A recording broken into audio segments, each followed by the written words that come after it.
हमारा ब्रह्मांड में सूरज, चंद्रमा, पृथ्वी जैसे कई ग्रह हैं जो एक ही पदार्थ में नहीं बने हैं। कुछ ना कुछ संघर्ष के कारण सभी ग्रहों का उत्पत्ति हुई है।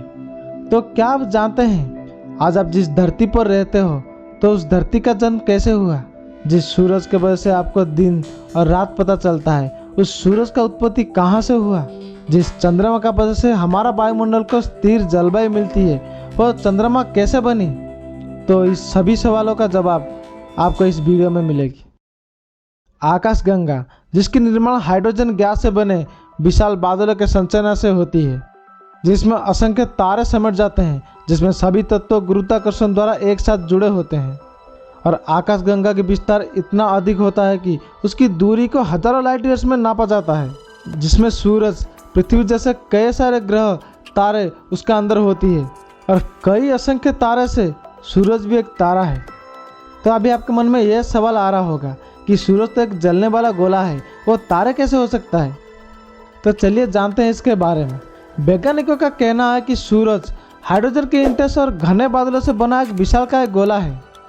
आज से करीब 460 करोड़ साल पहले ब्रह्मांड में गैस और धूल के बादल हुआ करते थे और इनसे छुपी कई दूर एक तारा था, जिसमें ऊर्जा कम होने के कारण भयानक विस्फोट हुआ। फिर उसी विस्फोट से पैदा हुई एनर्जी और दबाव ने धूल के कणों को उल्कापिंडों में बदल दिया और हमारे बादलों में स्थित रेडियो एक्टिव पदार्थों से ग्रेविटी का निर्माण हुआ। और उसी ग्रेविटी से हाइड्रोजन और हीलियम गैस जमा होकर सूरज का उत्पत्ति हुआ। फिर उसी ग्रेविटी की वजह से बाकी एस्टेरॉइड यानी छोटे छोटे ग्रह ने सूरज के चारों तरफ चक्कर लगाने लगे और कई सारे सूरज के चारों तरफ घूमने के कारण पृथ्वी, मंगल, शुक्र सहित सभी ग्रह बने। और ऐसे माना जाता है कि सूरज के चारों ओर एक डिस्क के आकार की संरचना में धूल और गैस की जमा होने से पृथ्वी का जन्म हुआ।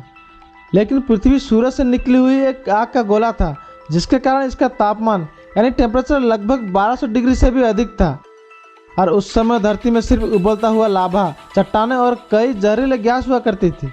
दोस्तों, जब पृथ्वी का उत्पत्ति हुई उस समय थिया नाम के ग्रह 50 किलोमीटर पर सेकंड की रफ्तार से पृथ्वी ओर बढ़ रहा था और इसका गति बंदूक से निकली गोली से भी 20 गुना अधिक था।